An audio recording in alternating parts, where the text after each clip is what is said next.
I think, after United went ahead, 1-0 ahead from a set piece, and Casemiro, that's the second, by the way, 2 games and 2 goals from set pieces for Casemiro, which is not unusual, but I think, it's worth mentioning him in that. It seemed that Manchester United were in control, but I just didn't see that hunger, that momentum, right? We've talked about Manchester United and looking at the table. I thought they had a nosebleed, right? They had to have a nosebleed where they were, given the sort of pressure that Ruben Amorim and Manchester United have been. You would have thought that maybe they're going to continue that momentum and going ahead early, which is important because I believe when they go ahead, they usually win most of the games that they've gone ahead. They've won. I thought, my goodness, that momentum is going to continue.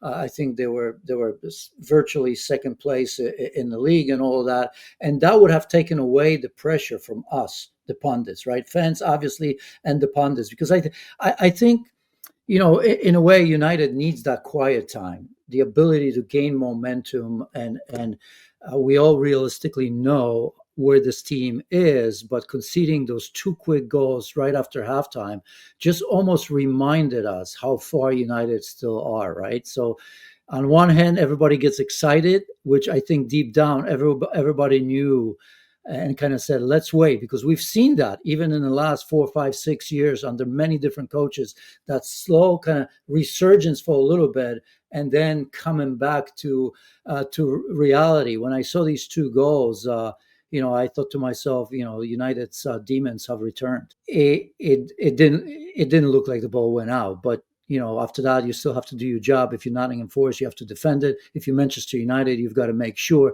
that you score. We've talked so much now about Arsenal, their ability to score goals. Manchester United have shown that ability, and it's not easy, right, in terms of delivery and in terms of the quality of that finish as well. So yes, controversial. It didn't have to happen, but as we all know, life goes on, and you have to put that away. And Casemiro did that superbly, as I've mentioned. I mean, he's very, very strong on set pieces.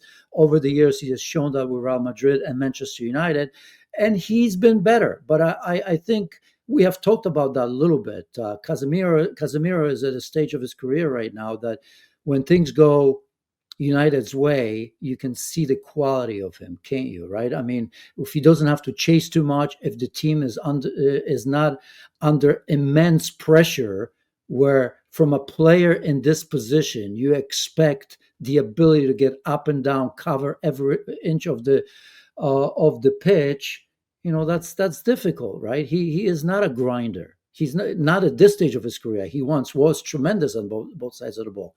So now, in that spell where Manchester United has won 3 games, now a draw where he's been successful, I think part of that is that things are going United's way.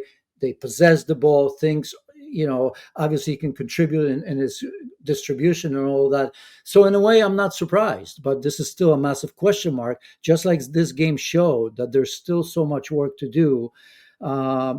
Because, bottom line is, for a team that has a whole week to prepare for that just one game, I still thought that United came short in terms of that, the dynamic and maybe that hunger to finally say, if you're a player, you'd say to yourself, enough of training, let's play the game. And I just didn't see that hunger today. Towards the end, of course, Ahmad had a great chance to score a winner. I mean, his goal was absolutely wonderful. And I think he had a chance in the 94th minute where Murillo saved his left-footed shot off the line and converting their chances, right? I saw a stat, and apologies if I'm not exact, but in terms of the shots and shots in particular they created, I think they've only converted 5% of that, and you actually saw this today. So if you look at Gibbs White today, excellent game from him, but just his first goal of the season, isn't it? Right? I mean, of course, he's not your goal scorer. Chris Wood, who's been so important now. If you think Sean Dyche is a new manager, and if you think back to the 5 seasons that they both spent at Burnley, and the success he's had here, the success that Chris Wood has had last season, he was absolutely tremendous. Not available as well, Anderson, who's been a revelation, at least for England and English fans. He's been so good in that midfield. We've seen glimpses, but obviously when you look at that team, the key players, even somebody like Murillo, who was so good at center back, still continues to be. I'm not picking necessarily on these players and saying that they've had bad seasons, but they haven't been that consistent. So I think if you look at Sean Dyche, if you think of a team as a whole, they should have been much better this season. That's for sure.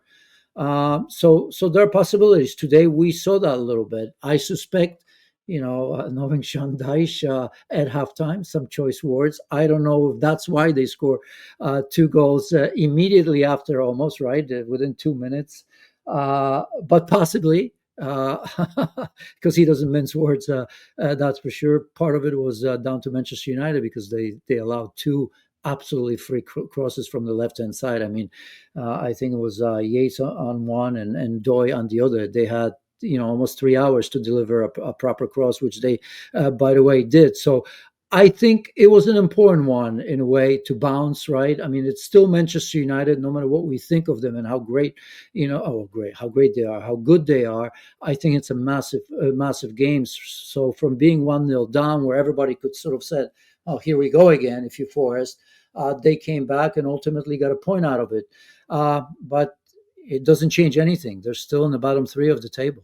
I think if they stay relatively healthy, right, because the injuries are going to go on throughout the seasons for just about everybody. But I think there's enough for them to stay. And Sean Dyche is one that I think it's also change of mentality, right? Because you're talking about Nottingham Forest, who late last season were in the Champions League. A matter of fact, we all were like, how did they drop off so much? But a team in Europe, obviously, you going from that mentality to the way the season started, where almost fans are saying, this is a relegation fight. So it kind of, in a weird way, it's almost a little bit easier for Sean Dyche to come in, because here's a manager who's not really, we don't think of him as let's get Sean Dyche to get into Champions League.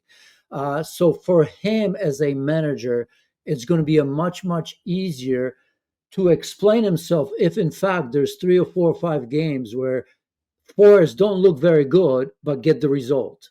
Where I think last season, they got so far so quickly, where people all of a sudden start looking, well, we want to do it in a great style. So I think that's a little bit easier for Sean Dyche, and I respect him and I trust him enough with that squad that he's going to get it done.